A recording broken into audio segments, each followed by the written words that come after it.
तो और राजाओं, अगर इसको धनुष को छूने से टूटना था तो और राजा क्या दूर खड़े खड़े धनुष को तोड़ते रहे, हाथ हिला हिला के? अरे नहीं नहीं, और राजाओं ने धनुष को पकड़ा, ताकत लगाई। अच्छा, तो और राजाओं की ताकत से भी नहीं टूटा, आपके छूते ही टूट गया, तो इसका भी तो अभिमान होना चाहिए।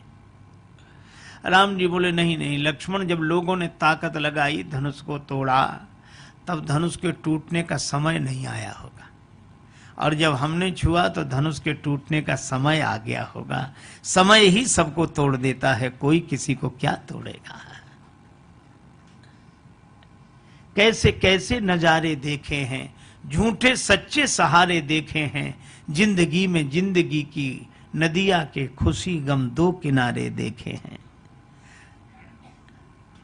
जिंदगी में जिंदगी की नदिया के खुशी गम दो किनारे देखे हैं, और जो कभी थे सितारे हिंद, उनके भी गर्दिशों में सितारे देखे हैं। और पास आने पे जो डुबो ही डाले, ऐसे भी कुछ किनारे देखे हैं। और बातों बातों में बात बन जाती, मुर्शिदों के इशारे देखे हैं। और सूखी देखी नहीं राजेश उनकी आंखें, जो भी बंदे तुम्हारे देखे हैं। ये होता है। एक व्यक्ति विनोद में कहता था, महाराज 2 पंक्ति की कविता सुनाए। हमने 2 पंक्ति की कहा, सुनो। तो कुछ नहीं था उस कविता में, लेकिन बड़ी दम थी। वो कहता, कैसे कैसे ऐसे वैसे हो गए, कैसे कैसे ऐसे वैसे हो गए, और ऐसे वैसे कैसे कैसे हो गए। समय की बात है। इसीलिए एक बड़े संपन्न सेठ जी थे, उन्होंने अपने गुरुजी को बुलाया गर्मी के दिन। गुरुजी रहते थे हिमालय में। उन्होंने कहा कि बच्चा काहे को गर्मी में परेशान करता। नहीं नहीं गुरुदेव आना ही है आपको, मैं सब सेवा करूंगा। गुरुजी आए, भयंकर गर्मी। और जैसे ही गुरुजी आए तो सेठ जी बोले, गुरुदेव अभी कमरा धुलवाओ। कमरा धुलवाया, पानी भरवाओ। कमरे में पानी भरवाया, बर्फ मंगवाओ, पंखे चलवाओ। बीच में रास्ता बनाया, बर्फ रखे, पंखे। इतना आनंद हुआ, गुरुजी को लगे वाह, तूने तो हिमालय जैसी व्यवस्था यहाँ कर दी। सेठ जी का एक मुनीम था, उसको लगा कि हमारे गुरुजी आएंगे तो हम लाख गरीब सही, पर हम भी सेवा तो ऐसी करेंगे चाहे कर्ज हो जाए। भावना तो अच्छी थी, पर एक गड़बड़ी हुई। सेठ जी के गुरुजी आए थे जून में, मुनीम के गुरुजी आए जनवरी में। वो तो वैसे ही कांपते हुए आ रहे थे। बच्चा कहाँ ठहरना है? मुनीम जी बोले, गुरुजी थोड़ा कमरा धुलवाओ। गुरुजी ने सोचा कि हो गई पवित्रता ज्यादा नहीं तो अरे का भी जल भरवाओ, बर्फ मंगवाओ। गुरुजी बोले क्या कर रहा है? मुनि बोला, गुरुजी आप कुछ ना बोला, हम लाख गरीब सही, पर सेवा वैसे ही करेंगे जैसे सेठ जी ने अपने गुरुजी की थी, हम तो वैसे ही। अब आप विचार करो, इस व्यवस्था में गुरुजी रात भर रह जाएं तो सवेरे उठेंगे कि उठाना पड़ेगा? समय समय पर होते है समय समय की बात, समय समय पर होते है समय समय की बात। किसी समय का दिन बड़ा, किसी समय की रात, और समय समय पर होता है समय समय की बात। राम जन्म का दिन बड़ा, कृष्ण जन्म की रात। ये समय सबको प्रभावित करता है। तो भगवान ने कहा कि जब राजाओं ने शक्ति लगाई तब धनुष के टूटने का समय नहीं आया होगा, और जब हमने छुआ तो धनुष के टूटने का समय आ गया होगा। लक्ष्मण जी ने कहा कि प्रभु यह ज्योतिष विद्या आपने कब से सीख ली? आपको कैसे पता लगा कि अब धनुष के टूटने का समय आया, अब छूना चाहिए? और अगर आपको यह ज्ञान है तो इसका भी अभिमान होना चाहिए। राम जी ने कहा हमें ज्ञान नहीं है, तो हमारे गुरु जी को ज्ञान है। तभी कहा विश्वामित्र समय शुभ जाने। सखियां बोली और पूछो राम जी से। हार गए अब तो। लक्ष्मण जी ने कहा भी हमारे पास एक प्रमाण है, अगर धनुष नहीं तोड़ा तो श्री सीता जी ने जयमाल क्यों पहनाई? जयमाल तो उसी के गले में गिरेगी जिसने जय का कोई कार्य किया हो। सखियां बोली अच्छा ये भाषा का भेद है। कहा कैसे? सखी कहें सौमित्र जू छाणो वृथा विचार, और जाहे कहत जयमाल तुम ताहे कहत हम हार। श्री सीता जी ने राम जी को पहनाई वो जयमाल है कि हार? का हार है ये कैसे माने? बोले तभी तो श्री राम जी ने भरी सभा में सिर झुकाकर स्वीकार की। हार ही तो सिर झुकाकर स्वीकार की जाती है। तो ये धनुष टूटा कैसे? सखियां बोली हम बताओ। हाँ बताओ। कौशिक मुनि के जंतर मंतर, मां गिरिजा के बानी, और प्रेमी जन के मंजू मनोरथ, पुनि मिथिला के पानी। विश्वामित्र जी की झाड़ फूंक, यंत्र मंत्र, माता गौरी का आशीर्वाद और प्रेमियों का मनोरथ और जनकपुर के पानी का भी तो असर है।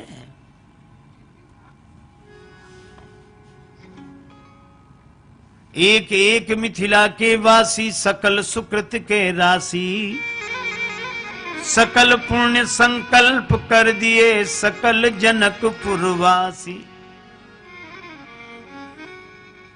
सबने अपने पुण्य समर्पित कर दिए। और राम जी एक बात बताएं, हाँ आप धीरे धीरे क्यों जा रहे थे धनुष तोड़ने? लक्ष्मण जी बोले स्वभाव है राम जी का धीरे धीरे चलने का। नहीं नहीं सो बात नहीं। राम जी सोच रहे थे जब इतनों से धनुष नहीं टूटा तो हमसे भी पता नहीं टूटता है कि नहीं टूटता है। तो ये धीरे धीरे जा रहे थे।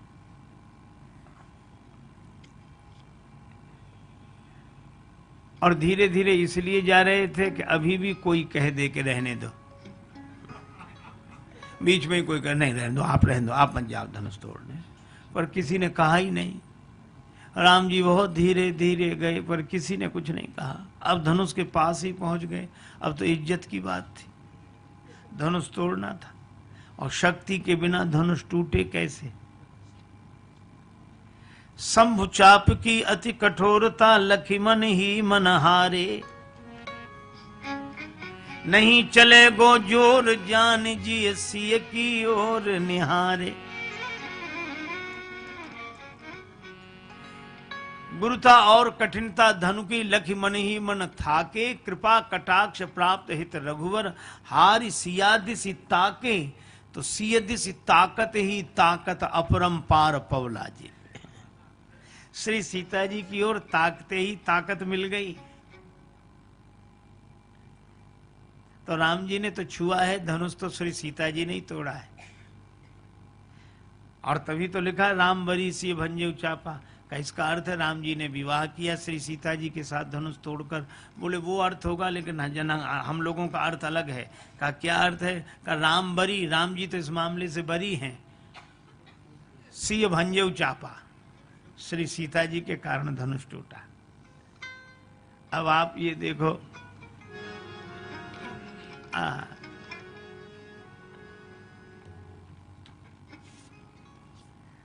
तब आपको जनकपुर ससुराल मिली। भंजो चाप गुमान न लावो, सिय की कृपा है भाग्य मनावो। मिली जनकपुरी ससुरारी, गारी मिथिला की। जनकपुरी ससुरारी, गारी मिथिला की। धरि ध्यान सुनो धनुधारी, गारी मिथिला की। धरि ध्यान सुनो धनुधारी, गारी मिथिला की।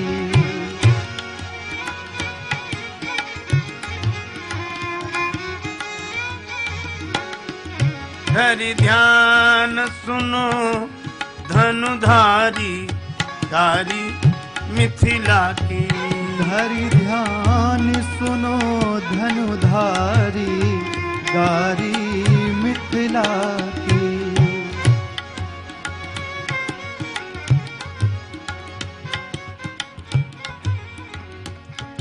एक बात है, राम जी बड़े बलशाली हैं। हाँ हैं, सुना है। बलशाली कह जग जस गावे, लेकिन तोरत सुमन पसीना आवे।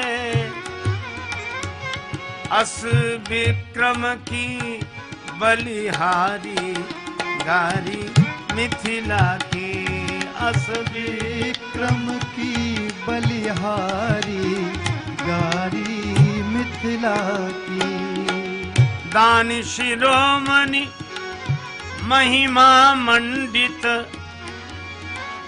फुलवारी मां पुष्प चयन हित बने मलियन आगे भिखारी गारी मिथिला की।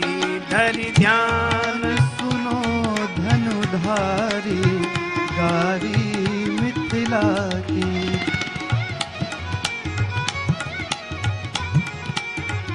श्री रघुवर अवध बिहारी गारी मिथिला की।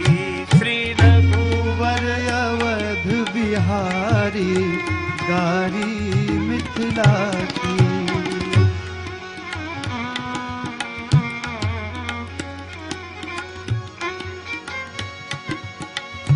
राम जी की महिमा ऐसी है, जनकपुर आते समय मार्ग में अहिल्या का उद्धार कर दिया। कितना बड़ा चमत्कार। सखियां बोली क्या?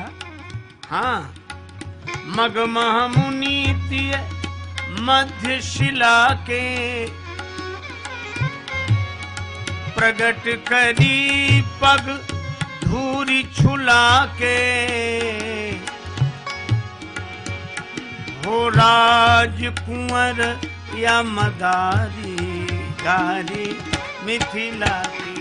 हो राज कुंवर या मदारी गारी मिथिला की।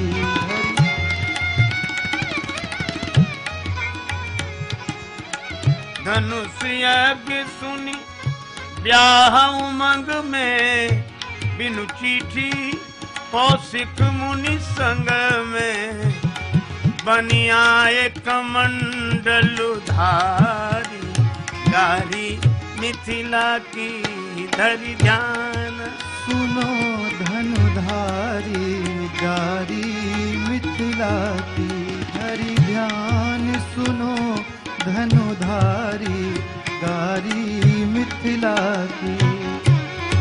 सुंदरता अभिमान में सीना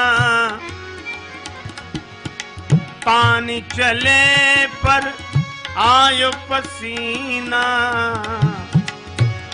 निरखी जब जनक दुलारी गारी मिथिला की। धरि ध्यान सुनो धनुधारी गारी मिथिला की। धरि ध्यान सुनो धनुधारी गारी मिथिला की। पर ये मधुर गाली देने के बाद मिथिला की देवियां एक ही बात कहती हैं, क्षमहु चूक। हम गाली तो दे रही हैं सो ठीक है, लेकिन हमारी इस चूक को क्षमा करना।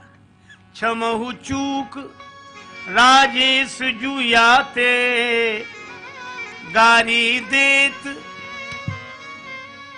सियाजू के नाते। श्री किशोरी जी के नाते आपको गाली देती हैं। तुम्हारी हम सरहज सारी गारी मिथिला की। तुम्हारी हम सरहज सारी गारी मिथिला की। धरि ध्यान सुनो धनुधारी गारी मिथिला की, धरि ध्यान सुनो धनुधारी गारी मिथिला की। इसलिए मिथिला के माली भी कहते हैं, आप श्री सीता जी की जय बोलिए, तब बगीचे में प्रवेश मिलेगा। दोनों भैया मुस्कुराते हैं। चौंदी से चितई पूछ माली गण लगे लैन दल फूल मुदित मन। यह जो पुष्प वाटिका प्रसंग है, श्री तुलसीदास जी महाराज अपने तरह से इसे प्रस्तुत करते हैं। और इस प्रसंग पर श्रीमद् भागवत के एक प्रसंग का पूरा प्रभाव है, और वह है श्री रास पंचाध्यायी। रास पंचाध्यायी का प्रसंग पढ़कर ही श्री तुलसीदास जी पुष्प वाटिका प्रसंग लिखते हैं। देखो, पुष्प वाटिका प्रसंग भी भकार से शुरू है। भूप बाग बर देखेउ जाई, जहां बसंत ऋतु रही लुभाई। और रास पंचाध्यायी भी भगवान अपिता रात्रि, शरदोत फुल्ल मल्लिका, वीक्षरंतुम मनश्चक्रे, योग माया मुपाश्रितः। भगवान अपि, भगवान भी उस रात्रि को। अच्छा देखो कितना बढ़िया संकेत है। जैसे यहां